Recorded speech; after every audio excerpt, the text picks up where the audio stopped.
Welcome back to episode 151 of Generation Red, the kettle corn of Herd at Sports podcast, where we try to be sweet, but at times we get salty. I am Ken. And I am Scott. And we have a cornucopia of topics to cover tonight. Coach B.A. will not be joining us tonight. He is out doing daddy duty, and Justin's unavailable tonight as well. So the topics we're going to cover tonight is Nebraska. I mean, we're not really going to talk about it much. We all know that they signed only 10 recruits on Wednesday, and they're probably looking at the portal to fill in some other positions. But without Justin here, it's kind of hard to figure out where they're planning to go. Emmett Johnson did, in fact, clear for the NFL draft and is likely to opt out of the bowl. We are going to the Las Vegas Bowl, and that's on December 31st at 2:30 p.m. Central on ESPN. Matt Rule fires offensive line coach Donovan Raiola on Saturday, and within an hour of an announcement, hires Geep Wade away from Georgia Tech to replace him. What does this mean for Dylan's future at Nebraska? Huskers hire Rob Arich away from San Diego State. He's a fast-rising defensive coordinator, and there's plenty of smoke surrounding a former Rule assistant in Elijah Robinson as a likely defensive line coach replacement for the recently fired Terry Braden as early as today.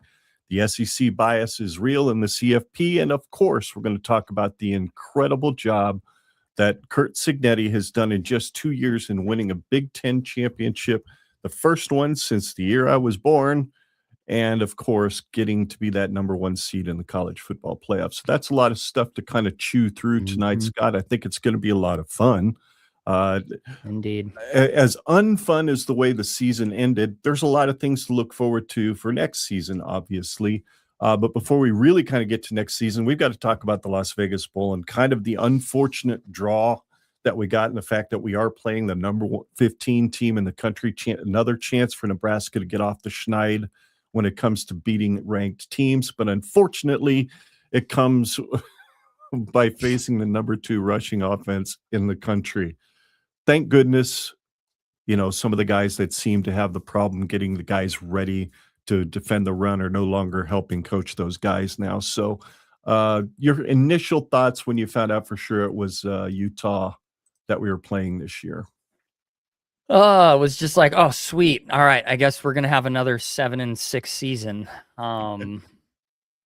Because, I mean, you couldn't ask for a more lopsided matchup outside of Nebraska's favor. That obviously Utah's bread and butter is establishing and maintaining the run game. Mm-hmm. And Nebraska's Achilles heel this season has been the run game.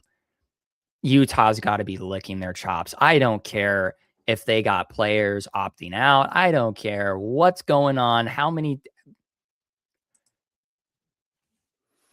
They are coached well, and they know what they're doing. So it doesn't matter if they've got their 4th string running back out there. We're going to have a bad time.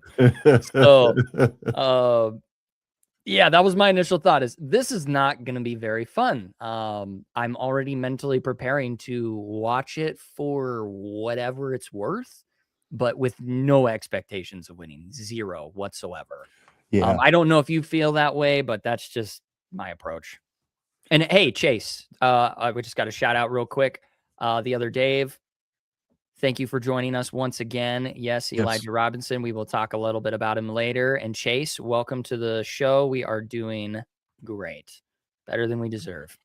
Absolutely. We are better than we deserve. Thanks, guys, for joining us tonight. And all the people who are watching, it looks like we've got 10 on X and 5 at this point on YouTube. So thanks, guys, for tuning in. We really appreciate it. We really hope, if you haven't seen it before, we've got it streaming in the vertical format so that it makes it a little bit more convenient for watching on your devices. So hopefully you're watching there. Those have been the ones that are getting a lot of the views on our YouTube channel now, too. So thanks to all of you who are watching this after the fact. We appreciate we are doing about as good as we can do, Chase, considering it's been an interesting, what you were saying about the Utah. And I've heard other people with similar sentiments as what you just had. Going to kind of watch the game, not with a whole lot of expectations, other than, for me, I'm looking forward to seeing a difference in perhaps what the offensive line looks like because Geep Wade will be coaching those boys going into the bowl game. What can he do over the next 3 weeks to get those guys who arguably run blocked a whole lot better in the last half of the season than they did pass blocking in the first half? So I could see Makai Nelson and Mosey and whoever else decides to get ready for the bowl game, see what those guys behind Emmett can actually do when they get a bunch of reps. So that's something I'll be looking for. I'll also be looking for maybe some improved aggression on the part of the defensive line and the linebacker. So those guys going to not have to think so much because maybe Phil Snow's going to take that defensive package, especially stopping the run, and make it a little simpler for those guys, especially like what Bill Bush did in 2022. Remember? Hmm. And he told us was, holy crap, I just had to teach these guys how to line up. Once we figured that out, everything else we could start adding more stuff in. But he was really focused, and that was the big thing against Iowa, was watching that defensive line not sure where they're supposed to go, where those ends were supposed to go, where everybody was jumping around. So that's what I'll be looking at. I'll be looking for a more organized team that looks like they kind of know what they're doing. Whether the matchup's good or not is inconsequential to me. I'm looking for better coaching. I'm looking for a team that looks a little bit more organized. And we'll get a little bit deeper dive into Utah when we do our Utah preview, which will probably be our next show the day before the game, which is, a few weeks from now. So is that about all you kind of think of on Utah? One more thing I did want to mention, and I don't remember if he was on your list, but I know when we did our show 4 years ago with a bunch of the other hosts of other podcasts of our top 5 coaching candidates before Rule was hired, Kyle Whittingham was on my list, and I believe he was like 4th or 5th on my list because I loved how tough his teams played football. Loved watching his defense, loved watching that run-heavy offense of his. So, Yep, and I believe I was right there with you, just because, like, if we want to go back to an old school DNA of the sorts, you got to get Whittingham here. But yep. Didn't happen. I guess the only other thought I have is, what are the Nebraska fans will travel, that's for sure. But how much? Oh, for sure. How much? Are we going to be just continually, because I guess that's where I want to pay attention to as a fan base. Like, I know I'm not the only one that's going to continue to become a little bit more apathetic as time goes on. What is our turnout? Because I'm pretty sure that if you're a sane fan, you can't look at this game in any other way than, man, this is a lopsided showdown, and there's really not much to latch onto other than things that I think you rightfully pointed out. What kind of quick turnaround can we get? But I guess I'm just curious. I'm going to be so curious to see how many Husker fans are there, but it's going to be impossible to tell considering the color combination. Colors are very similar. But I'd be curious to hear from Husker Twitter during and post game, like, what was there. I mean, we'll be able to hear it on television when our defense goes up on the field and you can tell how loud we're getting. So I don't know. That's just a little thought I was thinking of, like, how many fans are actually going to go? I know a lot of people do just end up going to bowl games regardless of the matchup, but yeah, I don't know. What do you think? Do you think we're just going to still be same old, or do you think we might actually see a kind of oh man, the stadium's not even half full? Oh, no, I think this stadium's, I can't remember what the capacity is of the stadium. It's probably in the 65,000 range. I think they're going to have a bowl game attendance record for this particular bowl. And not just because of Husker fans, because fans from Utah are a lot closer to Vegas than we are. Oh, that's true. And they are number 15 in the country, and they went 10-2. And I think their fans would truly enjoy watching them beat Nebraska for the first time in the history of the school. That's true. They're 0-4 against us. I did see that the other day on when I Googled used the Google machine. I can't wait to see that on my TV screen 16 times over. I know. But hey, you never know. Like they say, bowl games are exhibitions, and it's likely Kyle Whittingham's last game. So I doubt there's going to be a whole lot of his kids that opt out. They really love playing for him. So, and there's always the chance that they're gonna overlook us. I doubt it with Kyle Whittingham's pedigree. Like, Right. can I just have a nice thing? Can we get on the receiving end of the other team just like completely Taking lays us, an yeah. egg and just gives us every opportunity to win a game? Oh yeah. I don't know. But yeah, all right. Well, yeah, that's all I had to say Alrighty. about So that. Las Vegas Bowl, here we come. And when we get there, we're not showing up with Donovan Raiola on the sidelines, as we talked about in the open. Geep Wade is in as Nebraska's new offensive line coach. One of the things I saw on Twitter today, Scott, I'll just throw this at you and then let you kind of talk about what you think, was that PFF, I believe I read it right, that PFF has Geep Wade graded as the 6th best offensive line coach in college football. I was looking up stuff where I thought I had it saved, but I've got Rob Urich's little Bleep. biography. Well, from what I could find is that Geep Wade completely turned around Georgia Tech's running Mhm. game. Went from statistically a pretty mid and sometimes pretty bad, and made them really good. I know that after Ben, our co-host, for those who are listening, after he did a little deep dive, it's like, yeah, there's really not a lot to not like about this guy. Yeah, I'm having a hard time finding it. I thought I had it saved, but you tell me what you found, and I'll keep looking for it. Well, I just found that he did have a good running quarterback. His quarterback ran for almost 1,000 yards, and the two running backs were the primary two running backs combined for 1,000 yards. So they did utilize a mobile quarterback for certain, but he really excels in the area of um, pushing defensive lines backwards and creating space for the running backs. But he's also extremely good at pass protection as well. They had 5 games in which they dropped back more than 30 times to throw the football. Nebraska had 4 games where they dropped back more than 30 times to throw the football. The difference between the two teams is Geep Wade's offensive line gave up a grand total of 9 sacks over the course of the entire season.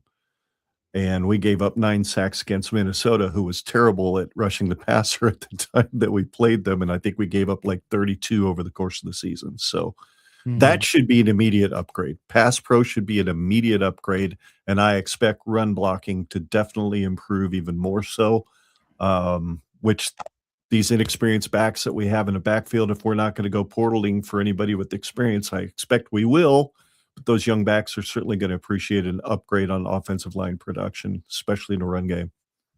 Hmm. Yeah, I was kind of unsure about him. Initially, I'm gonna be honest. I'm gonna be extremely skeptical about any of these coaching hires. Right.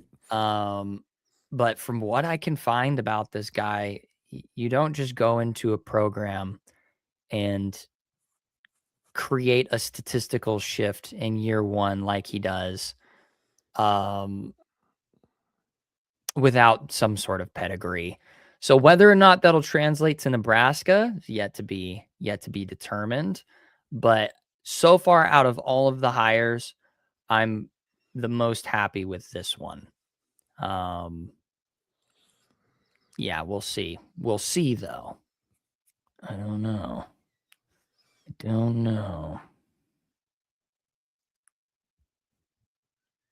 Yep. Yeah, we'll see what happens. I mean, I'm with you. I know what you're saying. We've seen enough over these last 3 to 10 years of hearing hard promises. We've seen staff turnovers. We've seen changes. We've seen this. It's really easy to look at it and go, well, crap. We're making more changes. He didn't do it right the first year around. Here we are in year 4, and now he's making wholesale changes again because he messed up even the second time around, and this, that, and the other. And I guess the hope that I carry looking at these changes, which we'll look at a couple of others here as well on the coaching staff, is the fact that what we've been kind of talking about all along, even since we started this podcast, Scott, is the fact that the Big Ten is a line of scrimmage league. And Yep. it sure feels like these last two coaching staffs have worked really, really hard at building a team from the skill positions in. Yep. And we need to be building a team from a line of scrimmage out. Skill positions are going to be really good when they've got plenty of time to get open on the wide receiver side, or the running backs have holes to run through, and linebackers they don't really have to deal with because there's guys getting to the second level. So, and likewise, defensive line that can eat up blockers is going to make defending the pass so much easier and getting to the quarterback so much easier. Which, since we're kind of there, let's jump into, and I know you want to talk about the new defensive coordinator. He's really good at getting the quarterback. His defense was good at it at San Diego State. What few stats I've read, I think they had 32 sacks last year. They created 13 or 14 turnovers. A chaotic defense. It was fun to watch. I watched a bunch of highlights on YouTube over the last few days. It's an aggressive front that he runs. They're not playing around. They want to get in the quarterback's face as much as possible and get in the backfield and just cause disruption. Something we thought we were going to see this year with the Butler defense, and we just never did. Yeah. Yeah. When I was looking it up, this is one of those hires that makes everybody's little dirt stars pucker because it's like, what's his pedigree? Bemidji State. I don't even know how to pronounce that. Bemidji State, and then he was at Idaho as a DC / linebackers coach. Then he was the edges coach at San Diego for 2023, and then 2024 to 2025, he's their DC. And so when Husker fans, and I think a lot of fans alike, want interconference coaching trees, you look at that and you go, man, this guy has no Power 5 coaching experience, Power 4 now. Red flag. But if there's anything that we can learn, and I will constantly reference this guy just because I think he has now set the golden standard, and we'll talk about him a little bit later. But what Curt Cignetti proved to the world is that a good coach is a good coach. Yep. It does not matter if they're coaching at Grambling State. It doesn't matter if they're coaching at some high school level. If you're a good coach, you're a good coach. And you do not take San Diego, who improved from the 97th scoring defense to the second scoring defense, and basically generate a top 10 defense in the country at San Diego State. You don't do that unless you're a good coach. There's a lot of moving parts to every aspect when considering a coach's ability. Like, obviously Scott Frost is a prime example of when he was at UCF, he went undefeated, but a lot can be weighed in that regard for what kind of guys he already had in the program when he took over that program. He had some absolute ballers just waiting to go out there and do some really special things. It didn't really take, it still took coaching, but that was not the case at San Diego. San Diego did not have a bunch of untapped talent just ready to run amok. It was it was the result of good coaching. So this one, while on the side of, does he have a lot of Power 4 coaching experience? No. But the numbers don't lie. And I'm going to still hold my reservation with this dude just because until you do it at Nebraska, you haven't done it yet. Right. But I don't know how you feel about this guy, but seeing those numbers improving like it did in the 2 years that he took over as DC, I think that speaks highly of him, especially because he was their edges coach, and something in their program said, I think this guy can see the bigger picture. Let's promote him. Let's make him the DC. Yeah, I mean, I'm in the same boat with you. We've watched it, we've listened, we've heard all the press conferences and everything, and it's easy to say, oh yeah, Kool-Aid time. Here we go. We're finally got our guy who hasn't proven a single thing yet. So that's easy to make that conclusion. What's harder to conclude is what he's going to look like in the Big Ten. All we know is that everywhere he's been, defenses have been much better because he's been a part of them. And like you said, Cignetti has proven bringing the right coaches into the right system and getting the right players, getting the guys to buy in fully and getting them to play with their hair on fire is possible no matter where you're playing or where you're coaching. So Rule, I think, has finally kind of taken it to heart that maybe this NFL model of bringing in, keeping a guy that was in the NFL in the first place in Donovan Raiola, bringing in a guy like Terry Braden, who comes from an assistant room as an assistant at a defensive line room at Kansas City. And then, of course, John Butler, who was out of football for a while after he left the Buffalo Bills. Bring those guys in, they're bringing kind of that NFL identity into what they're doing, which in their minds is we don't have to develop guys. We just have to plug the best players in the best spots and give them the best opportunity to succeed.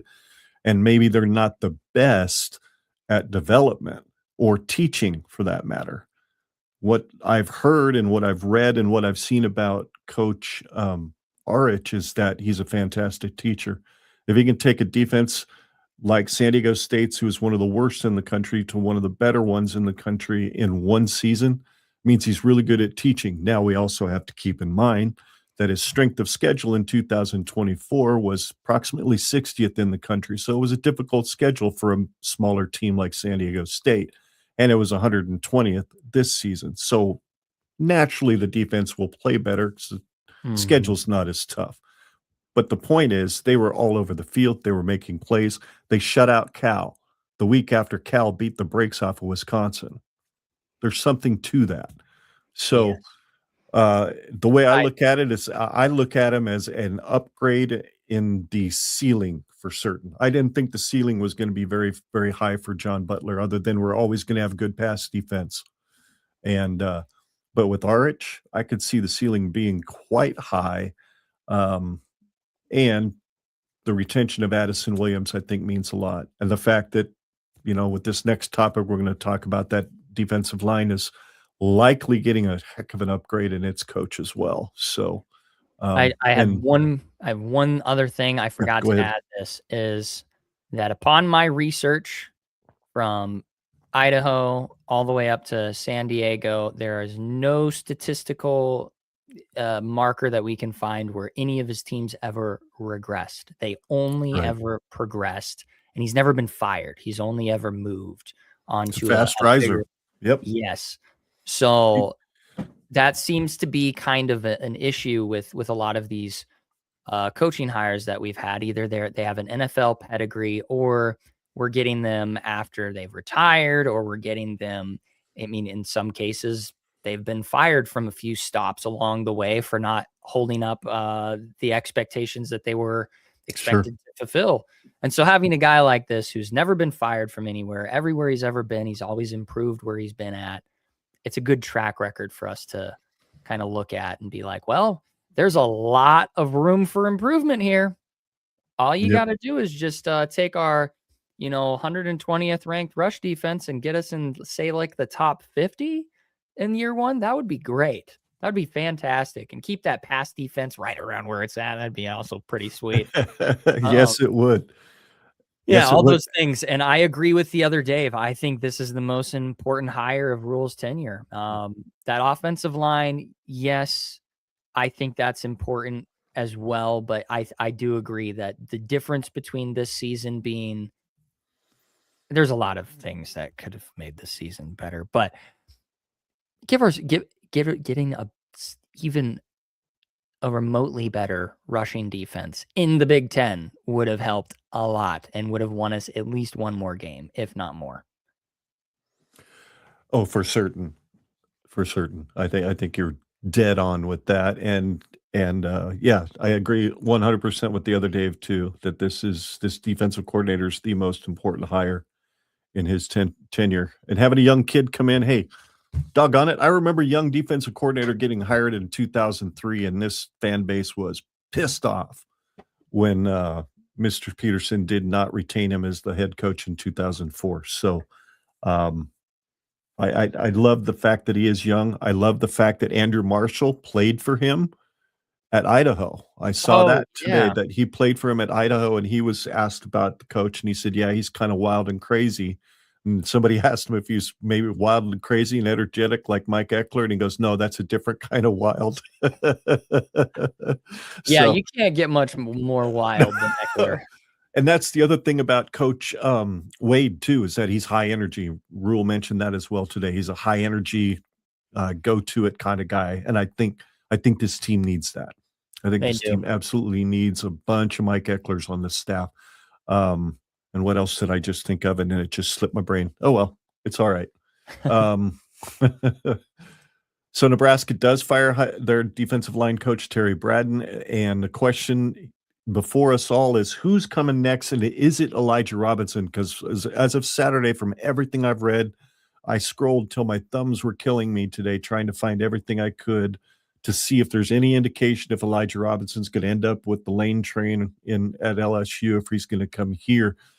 What I saw mostly was that it looked like it was a done deal with LSU as of Saturday, and then something came up and it wasn't. So my guess is this is Rule's guy, and he's really, give him the money, give him 1.2 to come coach the D line, give him another tag like Cody Evans, a coordinator, associate head coach, or something like that, so you can justify what you're paying him, because this guy, he was really good for Rule at Temple. I mean, Hassan Reddick is not the badass in the NFL that he is without Elijah Robinson.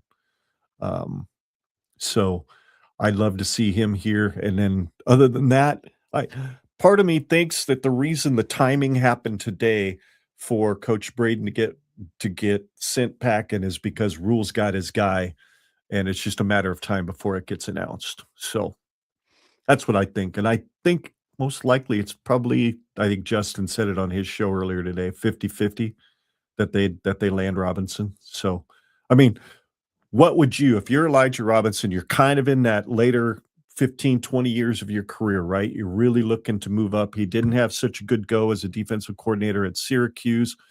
Syracuse ends up hiring the guy that Rule originally wanted to hire for DC. So now Robinson's free. He's like, hey, why not go back? Do I want to deal with the likely drama that's coming down the tracks from being on the lane train? Or do I want to come back to a guy who gave me my start in college football and with all intents and purposes got me going down the road that I'm going, and I can go somewhere where I have as many resources as anybody else is going to have? I would think Nebraska would be the more attractive one. I would hope so. But man, that kind of decision has got to be very weighted. Yeah. Because I mean, trying to steel man something that's not in Nebraska's favor, it's like, Lane Kiffin is a proven coach in the Power 5, Power 4. I keep saying that wrong. And he was able to sustain long-term success at Ole Miss. And Ole Miss, while they have a lot of money, they just don't have the it factor that an LSU would have. And in LSU in the last, this century has a lot more to show for their program than Nebraska does. But yeah, then to steel man our side, there's a lot of drama that comes with Lane Kiffin. Mhm. But then once again, to steel man the other side, Nebraska's got a lot of drama. We got a lot of passionate fan base that's going to be in Yep. your business. If you want to try and be a coach and be incognito where a fan base isn't going to really talk about you too much until you're on the hot seat, Nebraska's not the place to go if you're looking to be a little bit No. low key. We're going to be on your business from the day you step foot into the program. So I do not envy his position, but then again, I don't know. I've never been in a position where I'm stuck between two jobs that are offering me $1 million plus to be an employee. So Right. there is a little bit of a fun financial incentive there, but man, talk about a contrast of two situations that no matter what you go into, there's going to be some tumultuous environment that you're going to have to deal with. But I hope he picks Nebraska. I haven't done a deep dive on him just because my philosophy is until we've hired the guy, right. I'm not going to sweat too much unless it's absolutely necessary. Like when we did our whole coaching carousel before Rule got hired. Okay, I'll do a little bit of research, I suppose. But yeah, we'll just kind of wait and see. Do you know of any other That's names? literally the only name I've heard or even seen. So I don't the know. only one I've seen. I've been trying to keep up with Twitter, but my Twitter's preoccupied with another subject that's completely irrelevant to football that I can't seem to tell it to I've seen enough of it. It's like I get like a Husker football post every 10 posts, and it's like, come on, I want to like, why are you? This is important. So yeah, this is all that this. I guess we'll just wait and see, and once we got a name, then maybe we have a short little podcast to talk about it, but maybe not. I don't know. But yeah, I've just been refreshing Twitter since I got home from work to see Me too. if anybody's saying anything about it, or Google, or whatever. Last update I can see on Google as an official story is just Sports Illustrated and LSU Wire 4 hours ago, just talking about the one that makes me happy is Sports Illustrated saying LSU football's chances at prize defensive assistant in doubt. Right. I like that. But anyway, that's all I have to say about that guy, I guess. Well, that's pretty much all the Husker related news that we were really going to talk about tonight.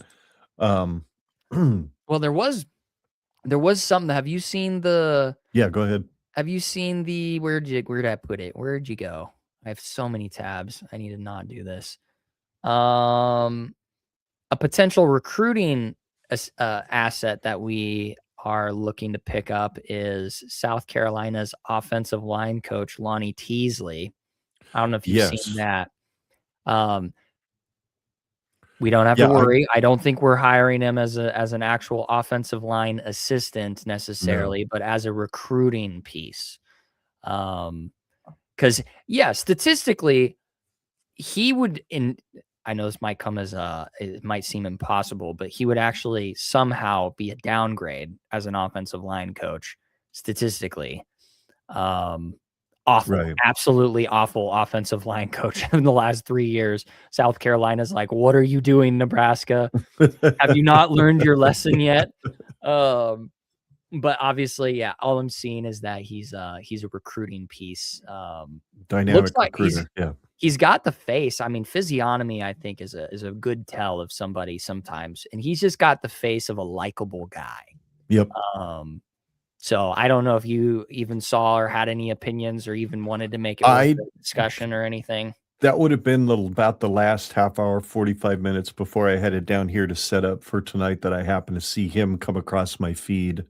And I was intrigued. I didn't look too deeply, but I have heard it talked about on a couple of other live streams and whatnot that I kind of tapped into over the last couple hours before we came down here as well. So I heard his name mentioned. I heard him talking specifically about recruiting. I know Justin mentioned it along with Brian on his show that he would be a fantastic piece to the recruiting side of the operation. So they're setting themselves up. What Rule is setting himself up with is some guys that are fantastic recruiters down in the Southeast where you need to get athletes.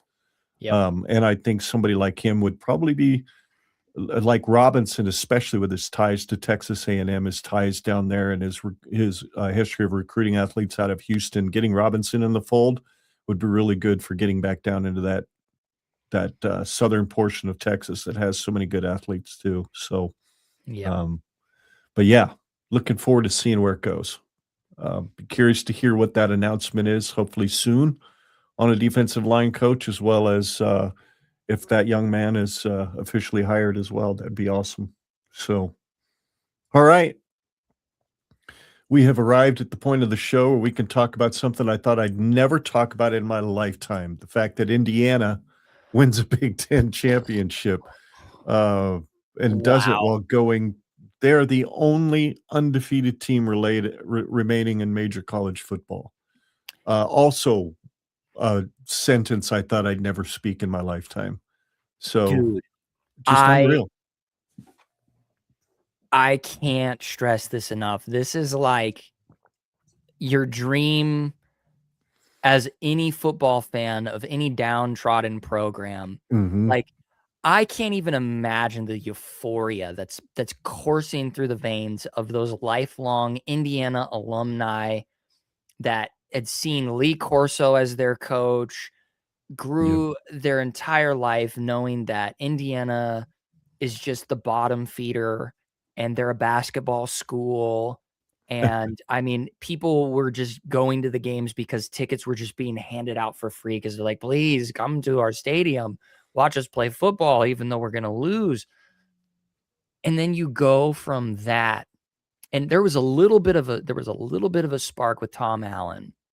And then Sig comes in, dude, and he immediately inflames the entire college football landscape with his, now infamous in the positive light quote of just saying, Google me, I win. And I know that ruffled a lot of feathers. And then what did he do? He went and won. And you couldn't and it's the same thing as you just getting, it's like an NCAA fantasy. You get EA Sports NCAA and you go to dynasty mode and you pick some random school like Indiana, and then you take them and almost you get to the college football playoff year one and then you win the Natty the next year. That's only ever seen in the video game. It doesn't happen in real life until Kurt Signetti showed up. Like, there's not a comparable thing in modern football history that you could even remotely point to and be like, look at what just happened.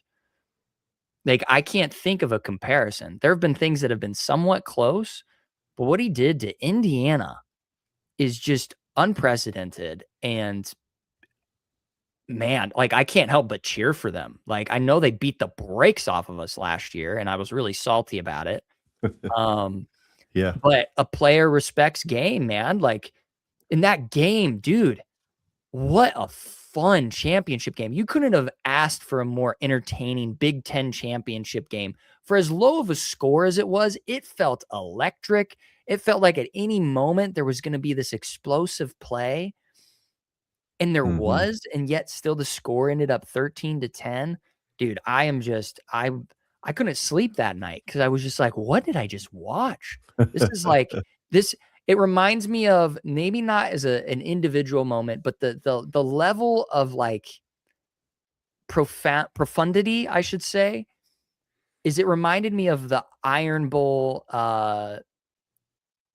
return, the Kick six. the kick six, and just that level of holy cow, this is going to go down as one of the greatest moments in college football history. That's one of my favorite highlights, besides obviously Tommy Frazier breaking off 7 tackles from Florida and taking it to the house. That's number one in my mind for something I never actually watched. But, hey, this as a narrative is am I full of crap? Am I I wouldn't put the game necessarily on that level.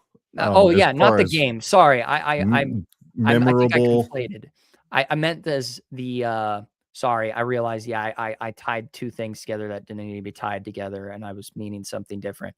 The Iron Bowl kick 6 is on the level of euphoria as Indiana as a program doing what they've done. Doing what they did. Gotcha. Yes. Clarification. Gotcha. That's what I'm talking about. I hear what you're saying now. That makes sense. That absolutely makes sense. As I was watching the game, I was kind of like you. I was like, there comes a point at which this, Jeremiah Smith's just going to break a big play and just break their back, right? There's just going to come a point where they're going to open up a gargantuan hole for the running back, and he's just going to blow down the field for 80-yard touchdown, right? And it never happened. There was a pair of long drives that Ohio State went on that Indiana just flipping shut them down. And perhaps the most startling stat of the night for me was the fact that Ohio State's offensive line gave up 6 sacks the entire season, and Indiana got them for 5 that night. How? Elite. I mean, Elite. that is absolutely elite, and I'm here to tell you, as bad as they kicked our butt last year, and I absolutely hate it, and I just don't care for Kirk Cignetti's personality most of the time. There's a lot of the time when he's in interviews and he's relaxed, he's actually a pretty pleasant guy to listen to, but, you know what? I'm rooting for Indiana to win the whole dang thing and just completely destroy the apple cart, the perfectly crafted 5 SEC teams in the playoff apple cart that ESPN has literally constructed for the purpose of doing everything they can to dethrone the conference that's better than them in almost every possible measurable way. Because I'm sorry, there's no reason Alabama needs to be in a playoff after losing by 21 points in a championship game. And oh, by the way, that's their 3rd loss. There's just no reason. But anyway, that game was just, and Fernando Mendoza, every time there needed to be a big play and a key moment to keep his team going, he made it over and over. And that seed he threw to his number 80, the wide receiver. I mean, make number 80 great again. That's what I say. It's one of my favorite wide receiver numbers of all times in Mr. Jerry Rice. But just, oh man, that was so clutch. And then it's like one game's over. He completed a 40-yarder. Game's over. You know, it's unbelievable. And laid it in the right spot. Just absolutely dropped a perfect bomb. Yep. And then to think how the game started, he gets his rib cage rearranged by Curry. First play of the game, and it's like, I think he just broke his collarbone. Looked like it, didn't it? My heart immediately sunk for the dude, because I'm like, he's a Heisman favorite. He's probably going to win the Heisman if he even remotely competes in this game. Mm-hmm. And then it's like, man, and his little brother's got to go out, and then the crowd erupts when he's like, I'm good. And then I watched the interview, and he said, yeah, I just got the wind knocked out of him, and yeah, it hurt and whatever. And he gave props to Curry for doing what, made a football play. Yep.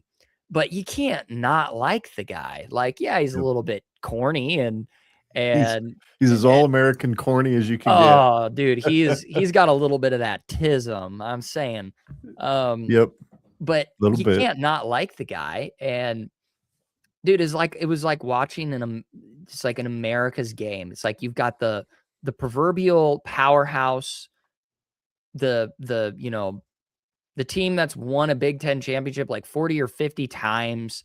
It's literally a David and Goliath type of situation out of a movie, which I have no doubt in my mind that at some point there's going to be a movie made about this guy. Because you are the worst, one of the perpetually worst Big Ten teams in Big Ten history, basketball school, and in 2 years you win a conference championship. First time since 1967.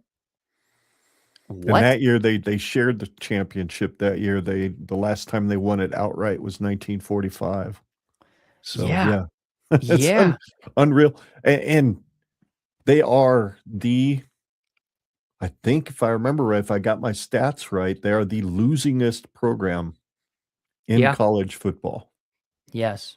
Historically. With under like after a certain threshold of like games played. Yeah, they're like I think their record is like 500 wins to like 700 losses. Like it's ridiculous how long they've sucked.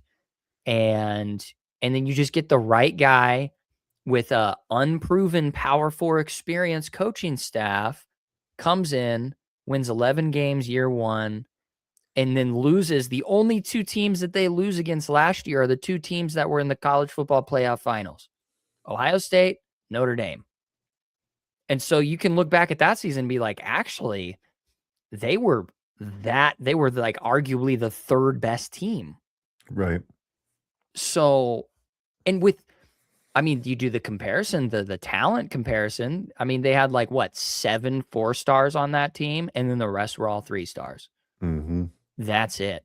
Mm-hmm. It's like, it's mind-boggling. Like, I still can't even get over it. Like, I I have nobody to like share this excitement with. Like I was like trying to explain it to my wife, and she's like, "Wow, great, yeah, that sounds awesome." It's like, no, I don't think. It's I like, don't babe, think you understand the I don't gravity think of the you situation. understand. And she's like, "Of course I don't. I don't care."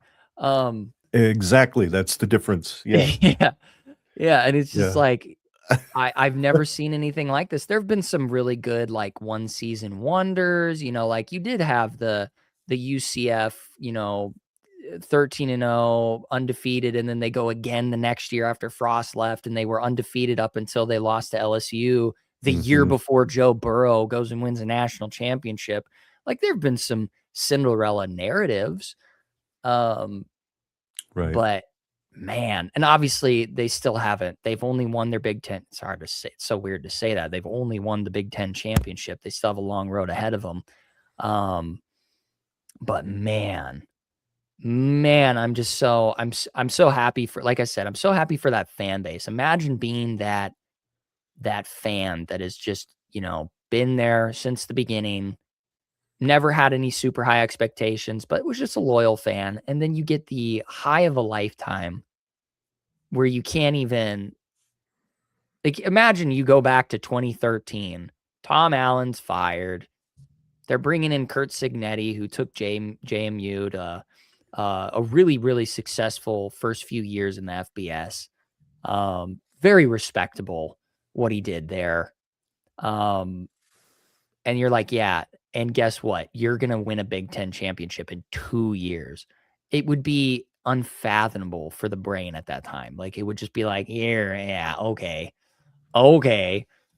And then it happened. And it's just like, yeah. And coach is obviously talking about it. Signetti is a beast. Hey, coach, welcome to the stream. It's okay. We understand daddy duty. Very important. We That's an miss you interesting too, my friend. question. I didn't know. Other Dave asked, does Indiana retain Sig without Mark Cuban? I didn't know if Mark Cuban was even involved in all this. He an Indiana I have alum? no idea I about this. don't know. I don't know where those ties are. I mean, I don't know. I think that might have been Penn State's first target once they fired Franklin, and I wouldn't blame him one bit if it was. So I think, Dave, that Sig is the type of guy where why would he want to leave? At this point, there's no reason to. You are now laying the groundwork mhm. for a new dynasty, kind of. That if he's able to do that with that, Yep. then there is no ceiling for this guy. Yep. He can get better recruits, and then, yeah, of course, retaining his coaching staff, his other coaches are all going to probably take different jobs, and it could just be, and then it could be one of those things where they start to kind of go downhill a little bit. But I mean, at his age, what's the point of even leaving? You Yeah. might as Why well just do it ride again? you Yeah. might as well just ride this out until you're absolutely exhausted with coaching, which is probably going to be in a few years, 5, 6, 7 years. Because what is he? Isn't he like 64, 65? 62, I think. I think he's like 3 or 4 years younger than Osborne was when Tom Osborne retired, Let me I see. Kurt believe. Signetti. Let's find out his age real quick. He is approximately, according to my calculations, he's 64. Okay. So he's 64. I mean, Yeah. another 6 years of coaching, like, unless he's just bored, unless he's like, well, I took Indiana to college football playoff twice in a row and all these narratives, and I've done all these crazy cool things. Might as well go do it at an even Sure. bigger and better school. Like, maybe Well, I'm he's just crazy. Maybe, I don't know. I think he stays and rides it out until he's done. I mean, he's got a freaking killer contract. There's no reason not to stay. Yeah. I mean, who's gonna pony up the kind of money that Indiana's ponying up? But if you're asking Dave whether he would have stayed if that money hadn't gotten ponied up, we don't know. That question we can't answer. If we think that everybody's all about the cash and all about the prestige of about where they're gonna coach, then no, he probably doesn't. But if I read Signetti the way I do, he's gonna pull up stakes and go somewhere else. He's gonna take all those kids with him again, and I'm not sure Penn State would have been all on board with him showing up and sending half of their kids out the door and bringing all his JMU players and repurposed as Indiana players, now repurposed as Penn State players or wherever he would have ended up. I just don't think that is something that he would maybe even be allowed to do by the administration. But again, this is pure speculation. Yeah. The fact that he stayed, the fact that they ponied up and kept him because they saw, kudos to Indiana for seeing what a lot of people had, and he coaches with a chip on his shoulder, because I think he was probably ready 5-10 years ago to come into major college football and make a difference. Maybe not like he's doing now, but he should have been given a shot. He was a rising star for a long time. He's from the Saban coaching tree, so you can't find too many guys from that tree that aren't successful at what they do. So he's coaching with chip on his shoulder, and I don't blame him. I hope he kicks everybody's butt all the way to the championship game and gets another shot at Ohio State. That would be kind of fun. That would be a fun game. Give me another 13-10, though. That was beautiful. It was like, yay, we're not the only team that does that. Yeah, but man, they made it look really good. It was pretty. It was a beautiful sight to see. One of my favorite Big Ten championship games in the last 10 years. There have been some good ones. There have been some really good ones, but that one there's just the narrative around it. It's like David taking out Goliath is what it was. But it's certainly an improvement over the way the Big Ten championship used to be, where it was East versus West, and the East was so top heavy, and the top of the West was nowhere near ready to compete with the top of the East. Yeah, talent wise and coaching wise. And yeah, it's just so nice to see two teams that were about as evenly matched as you could ask. I mean, they're number 1 and number 2 in the country going into the game, and they flip flop positions because they were absolutely as evenly matched as possible. Yep. So now, of course, Ryan Day has got his chip on his shoulder now. Oh yeah, now I've lost the game. Look out. I have a feeling that is going to be a very focused Ohio State team going into that first round. Which, speaking of, I'm going to throw this up there. I just popped up right there. Just cover up our screen for a minute. That's the bracket. Alabama plays Oklahoma for the right, and whoever wins that game gets to take on Indiana. How cool would that be if Alabama happens to win that game and IU just freaking smokes them? Proves once and for all that, hey, SEC isn't what they think they are, and some punk that used to work for Nick Saban just kicked your vaunted butt. JMU's going to have a tussle with Oregon. Have you seen some of their tweets? They were pretty funny. They put out a tweet. They said, this scrappy Oregon team, boy, they look a whole lot better than we thought they are. I think we're going to have to prepare more than we thought we would have to, or some real snarky stuff like that. I thought it was pretty cool. Because they know that they are the underdog. They are about as David to their Goliath as you can get, but you never know. They're pretty good too. They've had some success since Signetti left. So JMU has the opportunity to do something very funny. Then you got if they win out. Oh, no kidding. And the semifinal between Indiana and JMU would be stellar, man. That would be sick. That would be crazy, wouldn't it? And then, dude, imagine this narrative. JMU, Indiana semifinals, Ohio State wins out, rematch in the national championship, Indiana, Ohio State. Yep. What a narrative year. Yep. Wow. Excellent. So on the other side of the bracket, you got Miami playing Texas A&M, and then Ohio State's waiting for one of those two. I think Ohio State would rather have to play Miami than A&M. Yeah. And then Georgia would be waiting in the wings for the winner of Tulane and Ole Miss. I'm going to go and just say right now, I think the Final Four, there's a very good chance the top 4 teams don't make it out with the bye. I think Indiana will be one of those that makes it to the Final Four, but I think I'm going to go with Oregon beats JMU and beats Texas A&M. They get to the Final Four. Georgia has no problem getting to the Final Four. I think they learned from last year having that bye and taking Texas too lightly. I don't think they do that again.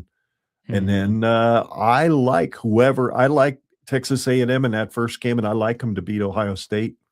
So I've got Texas A&M, Georgia, Oregon and Indiana all in the Final Four. So it'll be a Big Ten versus SEC in the finals, no matter who it is that comes out of there, if that goes that way.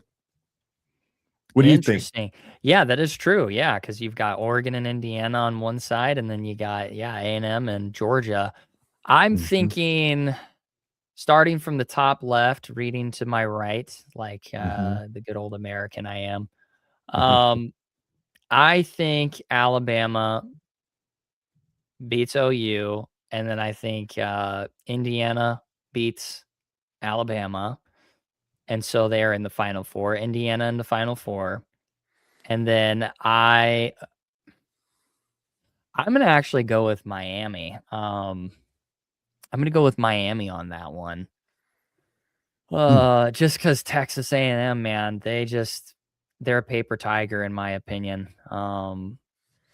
That's just my humble opinion. I think it's a close game, but Miami finds a way to pull it off. But then they get their absolute breaks beat off of them by Ohio State. So Ohio State finds themselves in the Final Four.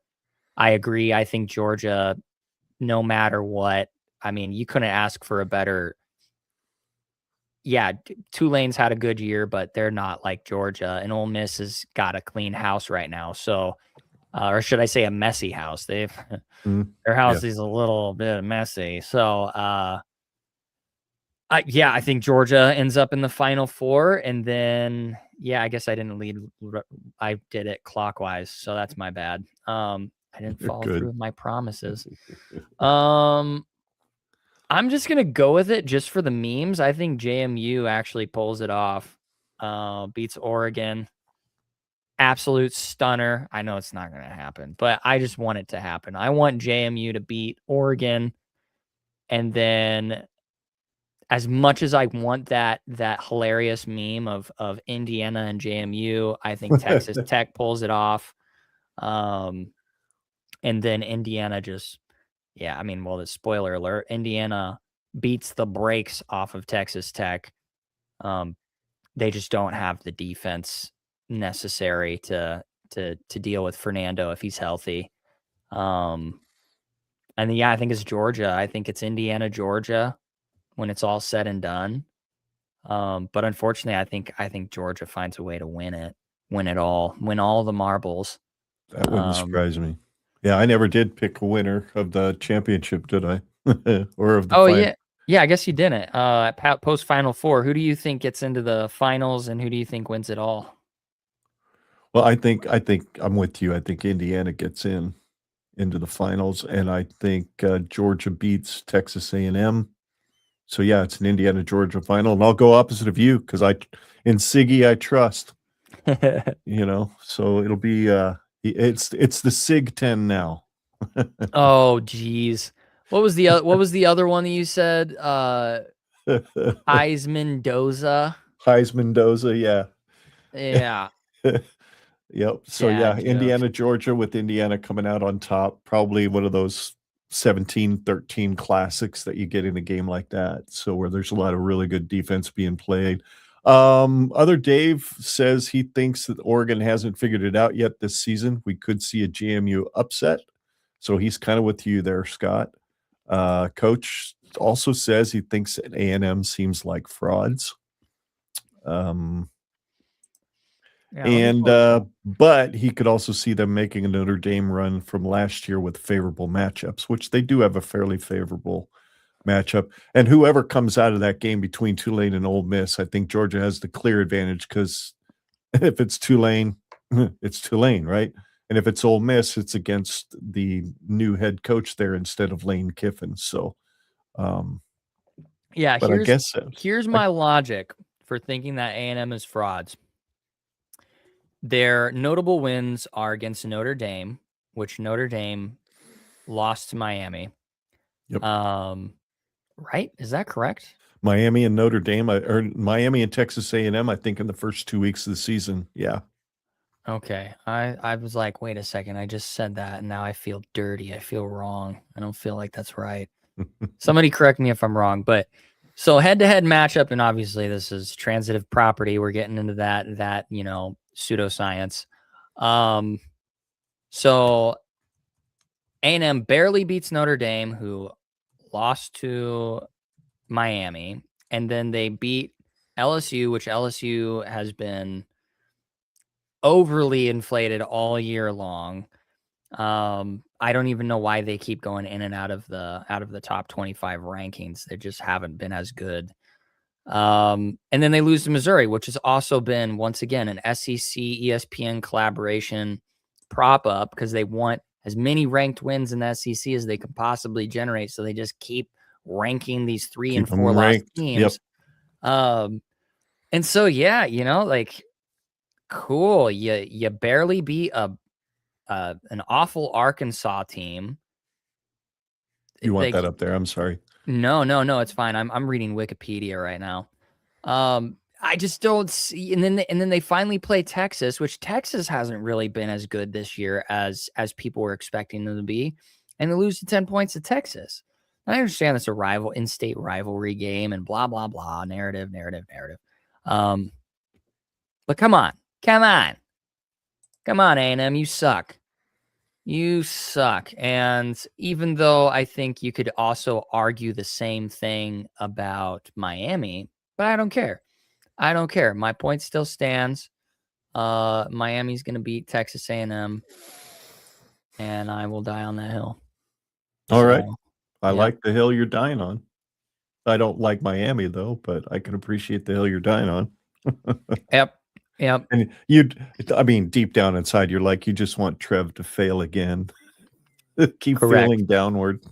And in my lifetime, I experienced a lot more losses to Texas A&M than I ever did Miami. Yeah, this is true. I'm of a different generation. The 12th man. I hated us playing there, especially when they would like grope our players. Yeah, that was a little rough. Yeah. But then you had the one from a few years before that when Maurice Purify, I think, caught the fade pattern in the corner of the end zone to win that game.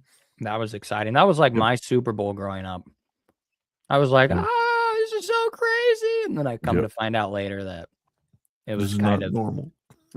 two kind of mid teams playing. Yep. So I know that crawl down there on the bottom of the screen says the SEC bias as the college football playoff shenanigans abound. We just kind of broke down the bracket with five SEC teams in. I've had some days to stew on it now, and I'm not as pissed as I was because I kind of agree with a lot of the people that say, Notre Dame kind of, if they were actually an official part of a conference, it would have been a little easier for them to get in the playoff. But at the same time, BYU, for me, is the one that should be in the playoff over Alabama because they lost twice to the number 4 team in the country, once in the regular season, once in the championship game. And the committee said that they held that loss in the championship game against them, but they literally said they didn't hold Alabama's loss against them to Georgia against them, even though it was a 21-point blowout. They got lucky scoring in the first place. Mm-hmm. So it's kind of like, so basically what the committee is telling us is quite simple. The Big 12 championship game doesn't mean as much. Regardless of records, it's not nearly as important or as great as the SEC championship game is. So if you lose it, we're all good, especially if your name is Alabama. Now, if Georgia would have beat somebody like, say, I don't know, Texas A&M 28-7, would Texas A&M have gotten in? Or is it because it was the name Alabama that they got in? You know what I mean? So, there's just so much about watching how this all went down that it's just like, you give JMU a shot, you give Tulane a shot. Why? Why do either two of those teams actually deserve a shot over BYU? What BYU accomplished by going 11-2? So that's where I was pissed more than anything. Notre Dame, okay, you made your own bed by never joining a conference. Tough titty. That's what happens. And then they lost the head-to-head matchup with with Miami. But then again, at the same time, you look at how the committee set that up, where Miami was ranked below Notre Dame until the last week when they had to make their decision. Then all of a sudden they flip-flop that ranking, and that's what enables Miami to get in. come on, that's like a low blow. That's like kicking the Fighting Irish directly in the cup and saying you asked for it. Well, no, we didn't. You had us ranked above Miami all year long until the end when you realized, oh, we got to flip this now. Mm-hmm. So, anyway, any other thoughts on that? Yeah, I mean, I understand, like, yeah, you got to put in a one-loss Georgia team. You got to put in a one-loss Ole Miss team, A&M team. That's fine. I understand. I understand that. And even to a better degree, yeah, you could include Oklahoma in there. All right, so what? But still, like, the whole concept of how the SEC and the ESPN kind of collusion that they have going on is just it's just so plainly obvious. It's like it's that stupid circle chart where it's like the SEC is the best conference. We're going to rank the SEC according to us thinking that they're the best conference. Proceed to lose games to ranked teams that are in the SEC. That's why the SEC is the best conference. And it's just this cycle of you can't prove them wrong because they constantly are inflating their own bias. Like you can't, like you could do everything wrong as an SEC team and still find your way high up in the rankings. It's like, I don't get it. I don't get it. The only thing that surprises me though is, let me check really quick, just because I'm curious. I'm very, very curious. Where did you go? I want standings, not that. Let's go. Let's check the SEC standings. Boop, boop, boop, boop, boop. Yeah, dude. You've got multiple 8-4. You got 2 8-4 teams. You got a 7-5 team, and then the rest, the bottom 6 are all non-bowl eligible. And Missouri has been a paper tiger all year.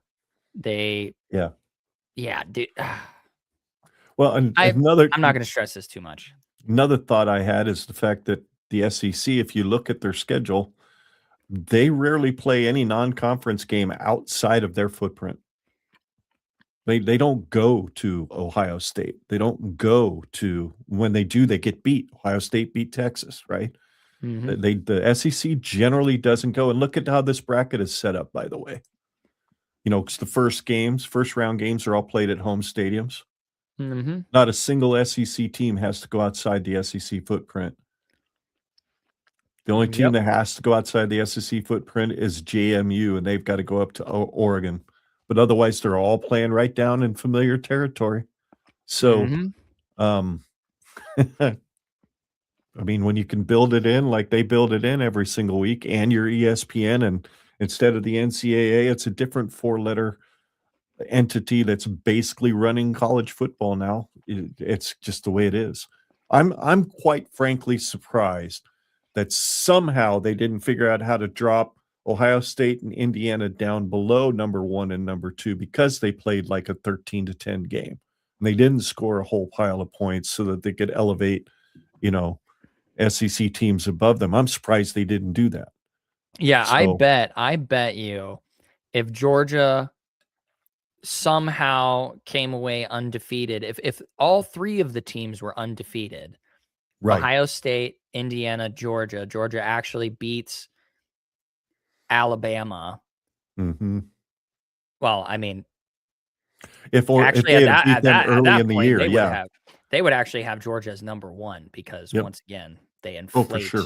They inflate how many ranked teams are in the SEC constantly. So that at the end of the season, it doesn't matter that Tennessee didn't win a single game against a ranked team. It doesn't matter that Missouri didn't win a single game against a ranked team. Actually, I'd have to fact check that. I might be wrong about that. It doesn't matter. Yeah. Well, it's so frustrating to just watch the SEC wing nuts out there that are just like, no, we're just the best conference. We're just the best. we're the best in the It world. just means more. We're just, and it's like, no, it's not a surprise.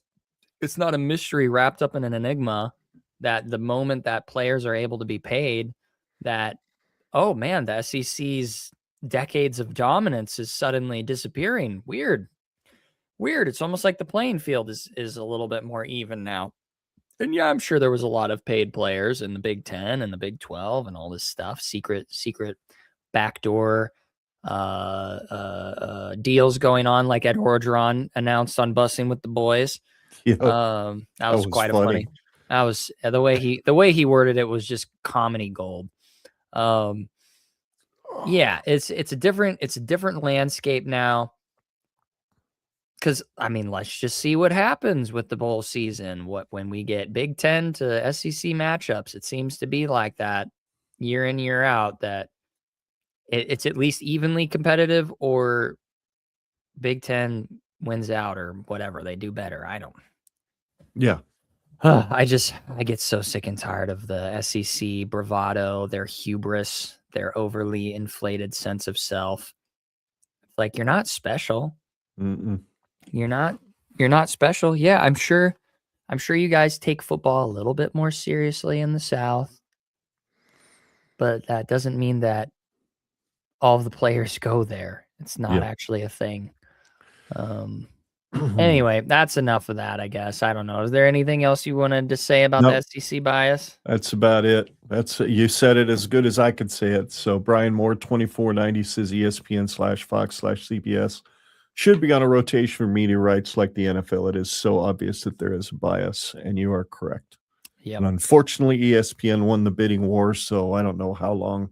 I think they'll be doing the college football playoff till Jesus returns. So it's just the way it is, unfortunately. Yep. But yeah, that's all I've got. How about follow info? You know the drill. Yeah, you guys can follow me on X at ScottGenRedPod. That's Scott with 2 T's. The second T is and will always remain silent. Yep, and you can follow our show at GenRedPod on Facebook, X, and YouTube. You could also subscribe to the audio podcast at Generation Red on Apple, Google, Spotify, or your favorite podcast app. Our website is genredpod.com, and our email is genredpod@gmail.com. In case you're wondering what that QR code is at the top right of the screen, that's where you can get some Gen Red merch. So scan the QR code, and that'll take you directly to our store, courtesy of Hurrdat Sports. We appreciate your opinion tonight. So if you're watching this video after the fact, please make sure you leave us a comment, leave us a like, make sure you subscribe so you don't miss any future episodes. And until next time, he's Scott, I'm Ken. Together we are Generation Red, and we're here to chronicle Nebraska's hopeful return to college football greatness, one podcast at a time, because there's no place like Nebraska. And Iowa's corn is terrible. The worst. And in Rule, we're hopefully going to be able to trust as it keeps going forward. We keep getting better coaches and hopefully better play in 2026. I am curious to see how this bowl game looks, see what the team looks like in this bowl game. That's the thing I'll be watching for. What do they look like? What's the attitude? What's the effort level? So, all right. Hopefully better than the 10 teams that opted out of bowl games. Yeah, no kidding. Good night of living. That I can't believe. Why would you do that? I mean, well, you players. You were right, Dad. I mean, we're supposed to be ending our podcast right now. You were right. You know, I didn't believe you at first, but you said years and years ago when the college football landscape started to shift and change, and bowl games started to mean less and less and less as years went on, and you had the football playoff, and you expand it more and more, and the bowl games start to mean even less and less and less. Yeah. And it's hard to watch. Yeah. And yeah, bowl games are kind of fun to watch sometimes, but I mean, as far as I know, a lot of these bowl opt-outs are due to coaches moving or trying to figure out what they're going to be doing with NIL, with player retention, and they just see it as more valuable to just be done And of course, a lot of them leave it up to their captains. And so their players are the ones that are saying, yeah, we're done. Let's call it. We'll hang our hat on the season. And it's like, that was 10 teams. That means that next year it's probably going to be even worse. Yeah. So I don't know. Unfortunately, yeah. I don't know what Yep. what this is going to mean, but it's not good. For sure.